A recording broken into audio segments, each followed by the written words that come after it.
Assalamualaikum warahmatullahi wabarakatuh. Nama saya Adil Rifki Muhammad dari kelas 11 MIPA 8. Nah, sekarang saya akan menjelaskan tentang virus corona dan bagaimana cara pencegahannya agar kita tidak terinfeksi virus corona. Selamat menyaksikan. Yang pertama, saya akan menjelaskan tentang virus. Nah, virus itu adalah parasit yang berukuran mikroskopik yang menginfeksi sel organisme biologis. Virus hanya dapat bereproduksi di dalam material hidup dengan menginvasi dan memanfaatkan sel makhluk hidup itu. Virus ini dapat menginfeksi semua makhluk hidup. Virus itu memiliki berbagai macam bentuk. Di antaranya, ada yang berbentuk bulat, seperti virus penyebab AIDS atau influenza, dan ada yang berbentuk batang seperti tobacco mosaic virus, dan ada juga virus yang berbentuk seperti huruf T, yaitu bakteriophag. Selanjutnya, saya akan menjelaskan tentang struktur virus. Jadi, virus memiliki 3 bagian, yaitu kepala, leher, dan ekor. Pada bagian kepala ini terdapat DNA atau RNA yang menjadi bahan genetik dari virus tersebut. Nah, isi kepala ini dilindungi oleh sebuah kapsid, yaitu selubung protein yang tersusun atas protein. Kapsid ini berfungsi sebagai pembentuk tubuh dan pelindung bagi virus dari lingkungan luar. Yang selanjutnya ada leher. Leher ini merupakan penghubung antara kepala dan ekor. Leher juga berfungsi sebagai saluran keluarnya asam nukleat menuju ke ekor. Nah, lalu ada yang namanya ekor virus. Ekor virus ini terdiri dari serabut ekor dan lempeng dasar.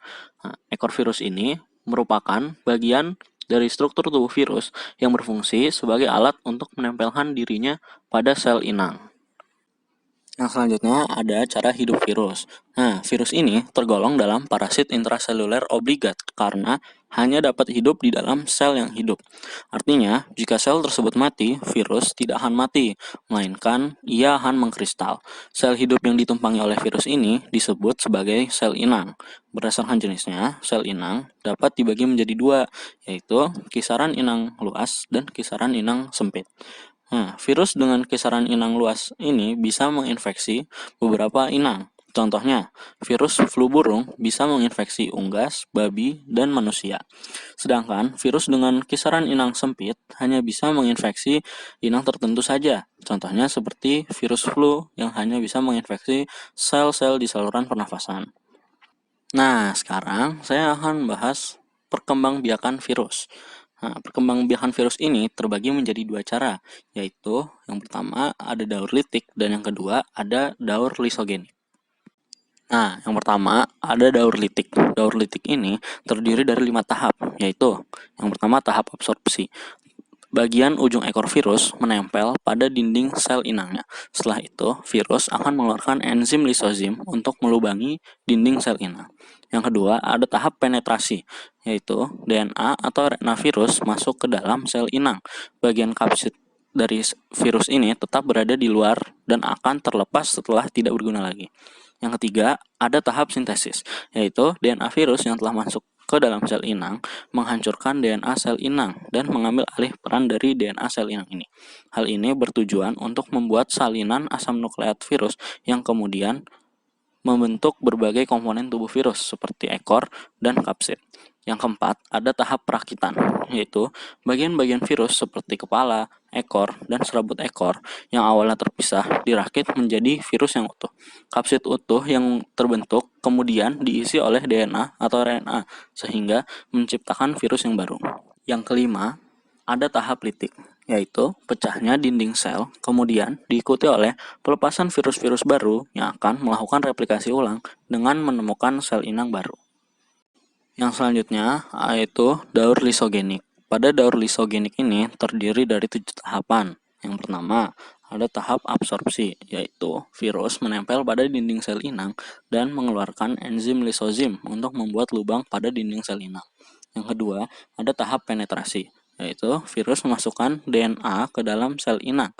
Nah, bagian virus yang lainnya akan terlepas dan tidak akan berfungsi lagi. Yang ketiga, ada tahap penggabungan, yaitu DNA sel inang yang terinfeksi oleh virus mengakibatkan benang ganda berpilin. DNA sel inang akan menjadi putus. Kemudian DNA virus akan menyisip di antara putusan dan menggabung dengan DNA sel inang. DNA virus yang menjadi satu dengan DNA sel inang menjadi tidak aktif. Akibatnya, sel inang yang terinfeksi akan memiliki DNA virus. Nah, yang keempat, ada tahap pembelahan, yaitu saat DNA sel inang melakukan replikasi, maka DNA virus yang tidak aktif akan ikut bereplikasi. Jumlah DNA virus akan mengikuti jumlah sel inangnya. Yang kelima, ada tahap sintesis, yaitu dalam keadaan tertentu, jika DNA virus yang tidak aktif terkena zat kimia tertentu, maka DNA virus bisa aktif kembali, kemudian menghancurkan DNA sel inang dan memisahkan diri. Selanjutnya, DNA virus tersebut mensintesis protein sel inangnya untuk digunakan sebagai kapsid bagi virus-virus baru dan melakukan replikasi. Yang keenam, ada tahap perakitan, yaitu kapsid-kapsid dirakit menjadi kapsid virus yang utuh. Kapsid baru virus terbentuk dan DNA hasil replikasi masuk ke dalamnya dan membentuk virus-virus yang baru. Yang ketujuh, ada tahap litik. Nah, setelah terbentuk virus baru, sel inang pecah dan virus-virus baru ini tersebar dan menyerang sel inang lainnya. Nah, yang selanjutnya ada klasifikasi virus. Nah, pengklasifikasian virus ini dibagi menjadi 3, yaitu berdasarkan tempat hidup dan molekul yang menyusun asam nukleatnya. Pertama, berdasarkan tempat hidupnya.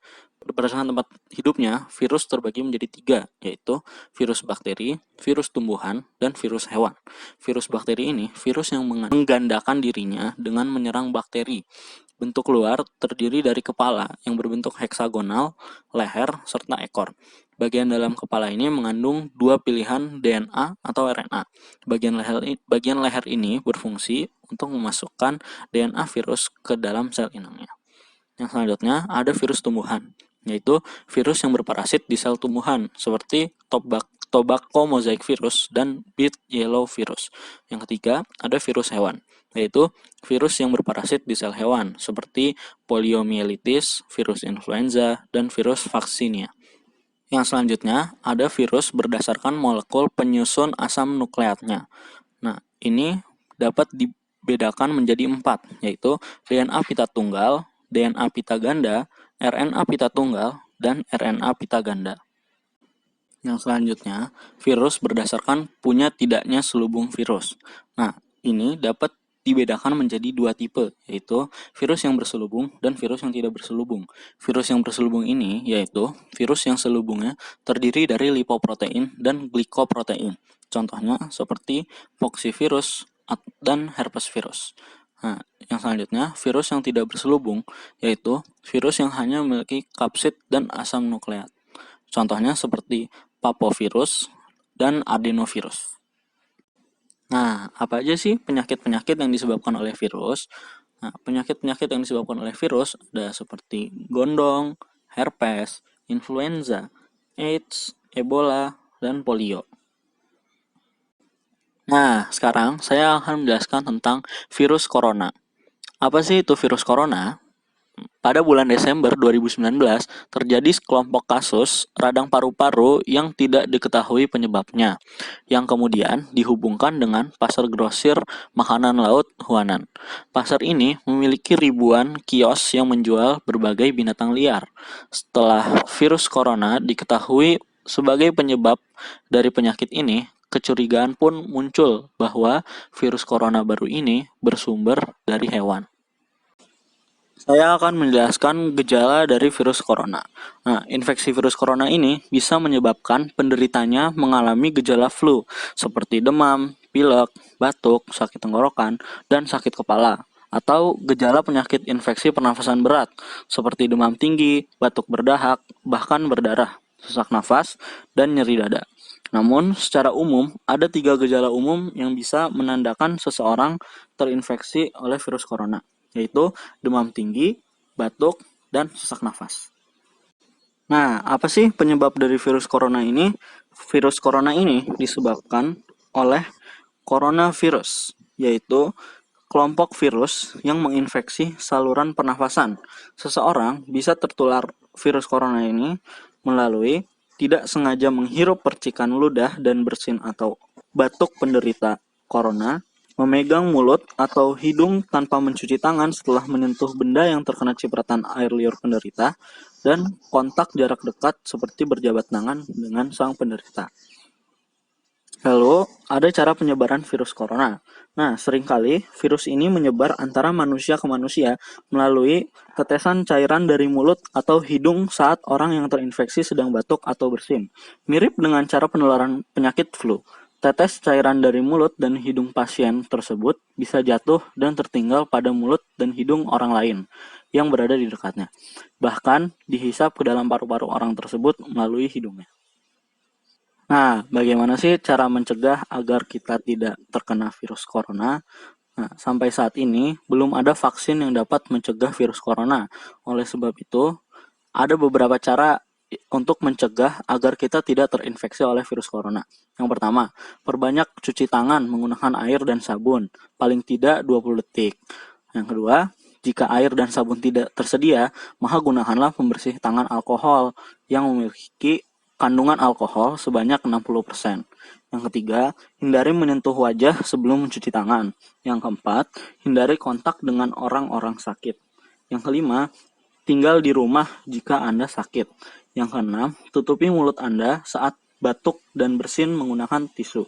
Dan yang terakhir, perbanyak membersihkan barang-barang serta perabot di rumah. Yang selanjutnya, ada mitigasi bencana virus corona. Nah, bagaimana sih protokol penanganan virus corona? Nah, jika Anda merasa tidak sehat atau Anda memiliki gejala seperti demam, batuk, pilek, sakit tenggorokan, gangguan pernafasan, Anda dihimbau untuk beristirahat. Atau bila keluhan Anda itu berlanjut, maka segeralah berobat ke fasilitas pelayanan kesehatan. Yang dilakukan saat ke fasilitas pelayanan kesehatan itu selalu gunakan masker, ikuti etika batuk dan bersin, serta tidak menggunakan transportasi umum. Nah, setelah Anda pergi ke fasilitas pelayanan kesehatan, Anda akan di-screening. Nah, jika Anda tidak memenuhi kriteria pasien dalam pengawasan, maka Anda akan dirawat inap tergantung diagnosa dan keputusan dokter. Nah, tapi jika Anda memenuhi kriteria pasien dalam pengawasan, maka Anda akan dirujuk ke salah satu rumah sakit rujukan yang siap menangani. Pasien dalam pengawasan ini akan dikirim ke Badan Penelitian dan Pengembangan Kesehatan di Jakarta. Hasil pemeriksaan akan keluar dalam 24 jam. Jika hasilnya negatif, Anda akan dirawat sesuai dengan penyebab penyakitnya. Nah, jika hasilnya positif, Anda akan dinyatakan sebagai penderita coronavirus dan sampel akan diambil setiap hari. Pasien akan dikeluarkan apabila pemeriksaan sampel 2 kali berturut-turut hasilnya negatif. Yang selanjutnya, bagaimana menanggapi secara bijak saat ada stigma di masyarakat. Nah, kita harus tetap tenang dan jangan mendiskriminasi orang yang terkena coronavirus ini. Tetaplah menjaga kebersihan diri dan lingkungan, serta menerapkan pola hidup sehat. Yang selanjutnya, ada cara penanganan saat Anda sakit. Jika Anda positif terkena virus corona, maka rumah sakit akan menangani Anda dengan cara, pertama, Anda dinyatakan sebagai penderita coronavirus dan Anda akan dirawat di ruang isolasi. Sampel akan diambil setiap hari. Anda akan dikeluarkan dari ruang isolasi jika pemeriksaan sampel 2 kali berturut-turut berhasil negatif. Nah, kita dapat terhindar dari virus corona ini jika kita menerapkan pola hidup yang sehat. Pertama, kita harus menjaga kebersihan diri kita.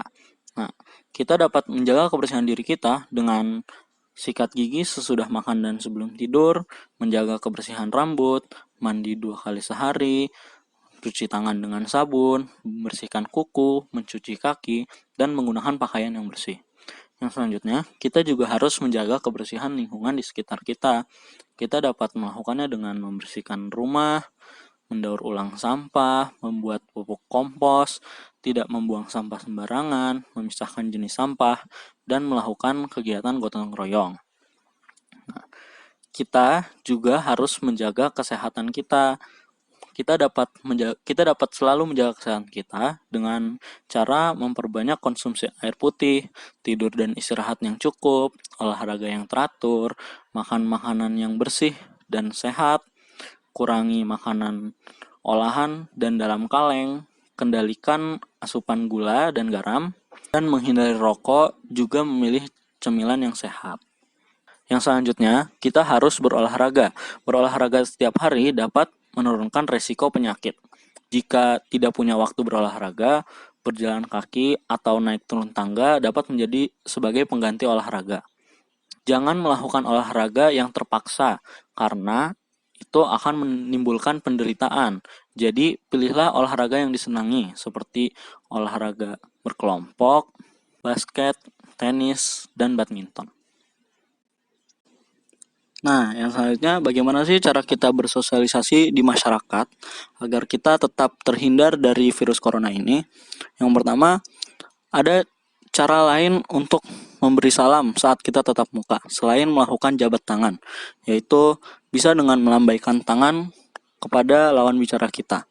Dengan begitu, kita tidak akan melakukan kontak fisik. Atau kita juga bisa melakukan salam namaste, yaitu mengatupkan kedua telapak tangan dan jari jemari di depan dada sambil membungkukkan badan. Yang selanjutnya, kita juga bisa melakukan foot shake, yaitu saling mengayunkan kaki satu sama lain, sehingga yang melakukan kontak fisik itu adalah kaki kita dan kaki lawan bicara kita. Yang selanjutnya, kita juga harus bijak dalam menggunakan media sosial. Nah, pemerintah telah mensosialisasikan kepada masyarakat tentang virus corona ini, agar masyarakat mendapatkan pemahaman yang benar mengenai virus corona ini. Kita sebaiknya jangan panik dan tetap mencari tahu tentang virus ini sesegera mungkin. Kita juga harus pandai dalam memilih informasi. Jangan sampai kita mempercayai berita-berita hoax dan malah menyebarkannya ke teman-teman kita yang tidak tahu apa-apa.